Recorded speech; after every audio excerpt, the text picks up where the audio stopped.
မော်ဘီမျိုးနော်အဲ့ကိုရထီရောက်တယ်ထီရောက်တာကိုသူကတပတ်မှ1ရက်လောက်ပဲအိမ်ပြန်ဖြစ်လာပါအိမ်ပြန်ဖြစ်တော့အဲ့အမကကြတော့အဲ့ထောက်ကြံလာရဲစခန်းရဲနေသူကဖြစ်နေတာတင်လိုက်တော့ကျွန်တော်အခုကတော့66ကာကြီးနဲ့ကျွန်တော်ကြောင်းရတော့အဲ့ဒီတင်းတဲ့ကလေးတွေတင်းတဲ့လူကိုခေါ်လာတဲ့အခါကျတော့ခလေးလေးတွေက16ဆက်ခုသမီးနုညွတ်တောင်းပန်ပါတယ် တင်းတဲ့သတင်းတွေကမှားတယ် သမီးတင်းတဲ့သတင်းတွေကလည်းတကယ်တော့မှားနေပါတယ်တခုမှလည်းအမှန်မရှိပါဘူးရှင်ကျမညီမလေးကသေးလူသေးရတဲ့ကြားတယ်ဟုတ်လားနှစ်ခါသေးထပ်ပြီးတော့ဟိုဖြစ်တဲ့အတွက်ကျမကအကုန်လုံးကိုရေဆုံးပြီးဆုံးလိုက်မှာဖြစ်ပါတယ်ဒီကျမဒီဗီယိုနဲ့ထပ်ပြီးပြောလိုက်ပါတယ်ရှင်ကျွန်တော်ရဲ့ channel အားပေးနေကြတဲ့မိတ်ဆွေများအားလုံးမင်္ဂလာပါခင်ဗျာကျွန်တော်တို့ဒီနေ့တူတူကြည့်ရမယ့် video file လေးကတော့ဒီမော်ဘီမှာဖြစ်သွားတဲ့လူသက်မှုနဲ့သက်ဆိုင်တဲ့ video file လေးပဲဖြစ်ပါတယ်ရှေ့ video file မှာဒီတည်ဆုံသွားတဲ့သူရဲ့အမဖြစ်သူကသူ့ညီမလေးဟာလူဟာလဲတည်တယ်ခုသူ့ညီမရဲ့နာမည်ကလည်း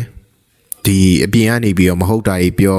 တိတိကျကျမသိဘဲနဲ့လေဖန်တန်းစီပြီးတော့ထင်ကြီးတွေနဲ့တွေးတဲ့ဟာတွေနဲ့ရှောက်ပြီးတော့ပြောနေတဲ့လူတွေကိုသူကတရားစွဲမယ်လို့ပြောခဲ့ပါတယ်အဲ့လိုပြောခဲ့တဲ့အတိုင်းပဲသူရသလောက်လိုက်စုံစမ်းတယ်ဗီဒီယိုဖိုင်တွေဖြတ်ခိုင်းတယ်သူတို့ထင်ကြီးတွေနဲ့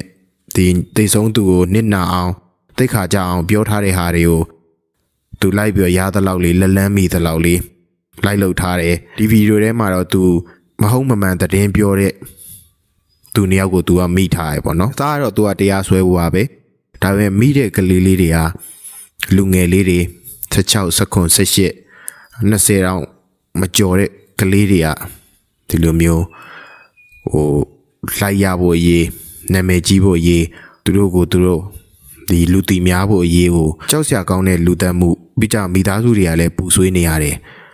ဒါတွေကိုသူကကိုချင်းမစားဘဲနဲ့သူတို့ပါဇက်ထဲမှာရှိတဲ့စကားလုံးလေးနဲ့ပြောလိုက်တဲ့အခါမှာအခုသူတို့ပြောခဲ့တဲ့စကားတွေသူတို့လုပ်ခဲ့တဲ့လုပ်ရက်တွေအတွက်သူတို့ပြန်ပြီးတော့ပေးဆက်နေရပါပြီအဲ့ဒါဆိုရင်တော့မီလို့ပြန်တောင်းပန်တဲ့ဗီဒီယိုတွေကိုကျွန်တော်နဲ့တူတူကြည့်အောင်ပါခင်ဗျာအဲ့ဒါတော့မနေ့ကကျွန်တော်တင်တဲ့ဗီဒီယိုပေါ့နော်ဘာလို့ခေါင်းဖြတ်ခံရလဲဆိုတော့မော်ဘီမျိုးနော်အဲ့ကိုရထီရောက်တယ်ထီရောက်တာကိုသူကတပတ်မှ1ရက်လောက်ပဲအိမ်ပြန်ဖြစ်လာပါအိမ်ပြန်ဖြစ်တော့အဲ့အမကကြတော့အဲ့ထောက်ကြံလာရဲစခန်းရဲနေသူကဖြစ်နေတာဖြစ်နေတော့တယောက်ကြသူပြောတယ်ဒါမျိုးနောက်ခါမလုပ်ဖို့အားနဲ့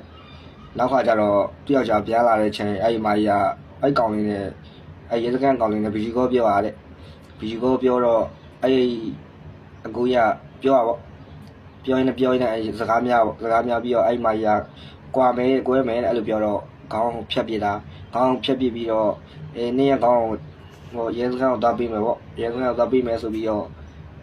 ရဲစခန်းကိုသွားတာအဲ့တော့လမ်းမှာဂိမ်းမှာမိရာကျွန်တော်ဖန်တွေလာပြောကြပါနော်မလားမှန်လားတော့ကျွန်တော်လည်းမသိပါဘူးည12နာရီဗျာအလောလော12နာရီကျွန်တော်တင်လိုက်တယ်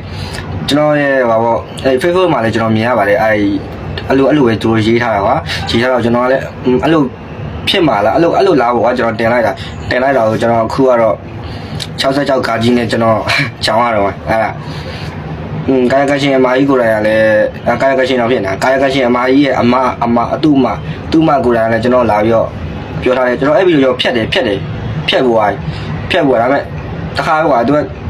ခဏလေးတော့ view ကတော်တက်သွားပါအဲ့လိုအားရနေပြီးပြောရတော့မဟုတ်ဘူးလေဗျာကျွန်တော်လည်းတွေ့လို့မပြောမိရပါအဲ့အတွက်အမကြီးကတော့ပြောရတယ်သူမှလည်းသူကလေးရှိရလေဟိုမှာကျွန်တော်မဟုတ်တရားပဲအဲ့လိုပြောလိုက်တယ်လို့မျိုးဖြစ်သွားဆိုမျိုးပေါ့အဲ့တော့ကျွန်တော်တောင်းပန်ပါတယ်နော်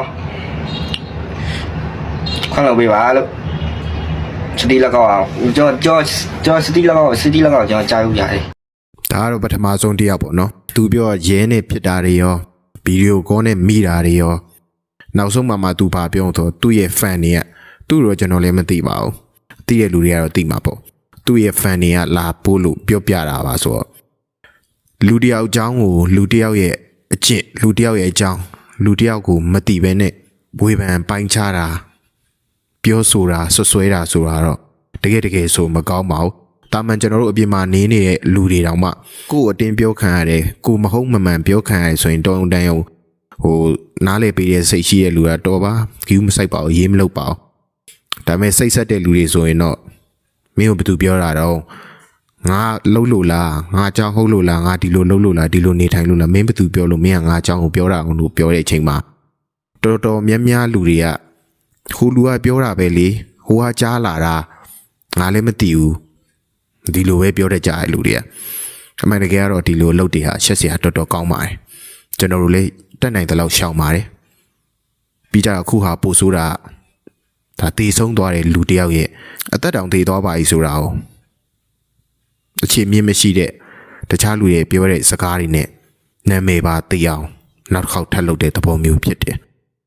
ပြီးကြတော့သတင်းတစ်ခုကိုကျွန်တော်တို့ကြီးတဲ့အခါဖြစ်ပျက်တစ်ခုကိုကျွန်တော်တို့ကြီးတဲ့အခါမှာရှုထောင့်မျိုးစုံကနေပြီးတော့ကြီးဖို့လိုတယ်အခြေမြင့်မရှိတဲ့စာတစ်ကြောင်းအခြေမြင့်မရှိတဲ့စကားလုံးတစ်လုံးကြောင်းကျွန်တော်တို့ဝိုင်းပြီးအတီးဟုတ်တယ်ဒီလိုဒါကြောင့်ဖြစ်တာဘာဖြစ်တယ်ညာဖြစ်တယ်ပြောလို့တော့မရဘူးဒီအကြောင်းအရာကိုပြောချင်ဒီအကြောင်းအရာရဲ့စစ်မြင့်အမှန်တရားကိုသိအောင်ကိုတိုင်းကလည်းစုံစမ်းဖို့လိုတယ်ကိုတိုင်းကကိုကဇဝေဇော်နဲ့မသိဘူးဆိုရင်ဒီလိုမျိုးတွေပြောစရာမလိုပါဘူးအဲဒါဆိုရင်နောက်ထပ်တောင်းပန်ထားတဲ့ဗီဒီယိုလေးတစ်ပုဒ်ကိုကျွန်တော်နဲ့တူတူဆက်ပြီးကြည့်အောင်ပါခင်ဗျာအားလုံးပဲမင်္ဂလာပါလူရင်းတို့ရှင်းပဲပြောမယ်နော်မနေ့ကကျမလိုင်းပေါ်မှာကျမဒီကိစ္စကျမညီမလေးကိစ္စနဲ့မဟုတ်မှန်တဲ့နေ့တင်တဲ့လူကျမအရေးယူမယ်လို့ကျမမနေ့ကတင်လိုက်ပါတယ်တင်လိုက်တော့ဒီအကောက်တစ်ခေါက်ကတည်းကျမညီမလေးကယောက်ျား3ယောက်ပါတို့မျက်လုံးဖောက်ထုတ်ပါတယ်တို့သပင်းဟိုဟာဖြစ်ပါတယ်ဆိုအဲ့လိုမျိုးတင်ထားတယ်။အဲဟာကျမတို့အဲ့အကောက်ကိုမနေ့ကတမန်လုံးလိုက်တယ်ပေါ့နော်။လိုက်တဲ့ခါကျတော့လူဒီကျမတို့နာပတ်ဝန်းကျင်ရပါဘောနော်။အဲ့ကြတော့ကျမတို့ရဲစခန်းမှာသွားပြီးအမှုဖွင့်ပါတယ်။အမှုဖွင့်တော့အဲ့ဒီတင်းတဲ့ကလေးတွေတင်းတဲ့လူကိုခေါ်လာတဲ့အခါကျတော့ခလေးလေးတွေက16စက္ကူတေးသေးလေးတွေနဲ့ကျမသူ့ကိုပြပါမယ်နော်။သူပြောနေမယ်နော်တစ်ချက်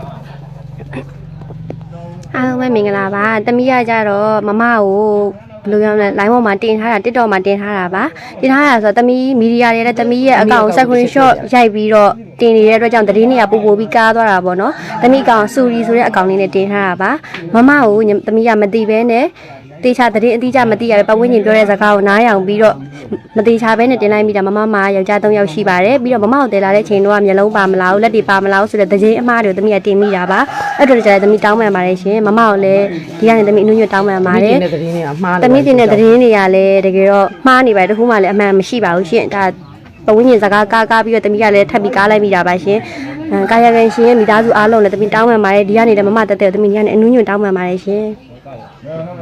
အဲ့တော့ကျမကတော့တရားစွဲမလို့ပေါ့ကြည့်လိုက်တော့ကလေးတွေက16ဆက်ပေါ့ဥပဒေနားလည်လားဆိုတော့ဥပဒေလည်းနားမလည်ဘူးအမှန်မှန်ကတော့ဒီအရွယ်လေးတွေ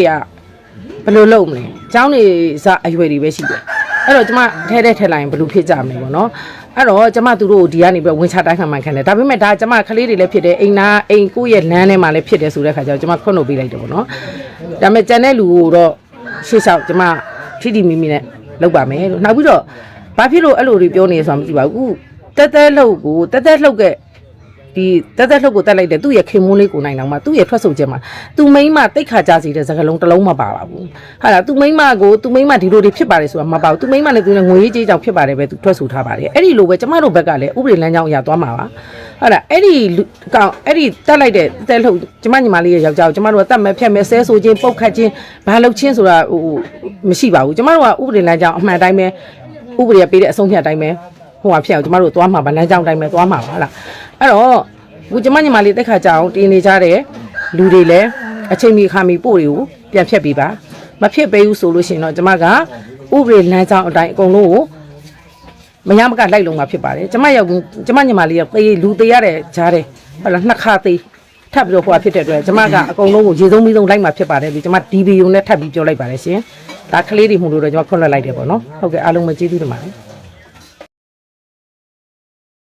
ဗီဒီယိုဖိုင်လေးကဒီညမှာပဲပြီးသွားတယ်ပေါ့နော်ဒီဗီဒီယိုဖိုင်ကိုကြည့်ပြီးရဲ့နောက်ပိုင်းမှာကျွန်တော်အသီးတစ်ခုရလိုက်တယ်အဲ့ဒီအသီးကဘာလဲဆိုတော့ဒီအမ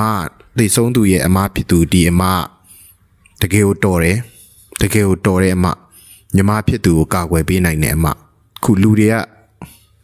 ကထင်ကြီးတွေနဲ့ရှောက်ပြောပြီးတော့မတီးဘဲနဲ့လုပ်တဲ့ကိစ္စဟာတည်တဲ့လူအတွက်ကျွန်တော်ထပ်ပြောပါမယ်လူကတည်ရတဲ့ပြင်နာမည်ပါတည်ပါတယ်ဒီမလူမျိုးမဟုတ်ဘဲနဲ့ဘာမှမလုပ်နိုင်တဲ့မိသားစုဆိုရင်ဘယ်လိုလုပ်ကြမလဲလူကတည်သွားတယ်နာမည်ပါပြတ်တယ်အဲ့ဒါမှန်တရားလားဆိုတော့လည်းမဟုတ်ပြန် ဘသူတိတိကျကျသိလဲဆိုတော့လေမသိဘူးအဲ့တော့ဆုံးရှုံးမှုတွေအများကြီးပဲမိသားစုမှာဒီစိတ်တော့ကတွေလူကိုဆုံးရှုံးရတာတစ်မျိုးဘေးပတ်ဝန်းကျင်ရဲ့မဟုတ်မမှန်ပြောတဲ့ဟာတွေကိုခံရတာတစ်မျိုးဒီမနေရာမှာတခြားလူတွေဘာမှပြန်မလုပ်နိုင်တဲ့လူတွေဆိုရင်တွားပြီးနဲ့နာပြီအမအမှန်ဖြစ်သွားပြီခုတရခန့်ဖြစ်တဲ့ယောက်ျားဖြစ်သူအတော်မှသူမိန်းမကိုကာကွယ်ပြီးတော့ဆိုတာနော်ဟုတ်လို့ဟုတ်တာမဟုတ်တာပြောအောင်သူငွေကြေးကိစ္စကြောင့်မို့ဒီလိုလုပ်တယ်သူတို့အပြင်ဘသူတွေကပိုတီအောင်မှာတော့ဒီကြောင့်ပဝင်းကျင်ရှိတယ်ပဝင်းကျင်ကလူတွေလည်းကောင်းကောင်းသိလိမ့်မယ်ဒီကြောင့်နေပဝင်းကျင်ကလူတွေကပါကာကွယ်ပေးနေရဆိုတာဒါအမှန်တရားလေဒီဖြစ်ပျက်တွေကိုကြည့်ပြီးတော့လူငယ်တွေရောလူကြီးတွေရောနောက်သူများကိစ္စတွေမသိဘဲနဲ့ဝင်ပြီးတော့ဒီအားချောင်းတာတွေအတန်ရှင်းရှာတာတွေလိုက်ပြောနေတာတွေဝေဖန်တာတွေတုံးသက်တာတွေလုပ်မယ်ဆိုရင်လည်းသေးသေးချာချာကိုကမှန်မှန်ကန်ကန်သိမှလုပ်ပါဆရာကြီးလိုတွေနဲ့မလုပ်ပါနဲ့ကျွန်တော်ဒီသတင်းကိုသိတာဖြစ်ချင်းကျွန်တော်သိတယ် line ပေါ်တက်ချင်းသတင်းကိုသိတယ်သတင်းဆိုတော့ကိုစကားဖန်ရည်ဒီစကားဖန်ရည်နဲ့အတိအကျမရှိရင်ဒီကာယကံရှင်ရောမိသားစုအတွက်တည်ဆုံးသွားတဲ့လူအတွက်မကောင်းမှုဆိုတဲ့အသီးစိတ်လေးကျွန်တော်ဝင်လာလို့မလုပ်တာပါကျွန်တော်ရဲ့ channel လေးကိုအားပေးနေကြတဲ့မိတ်ဆွေများအားလုံးလည်းဘေးရန်အားလုံးကနေကင်းဝေးကြပါစေခင်ဗျာ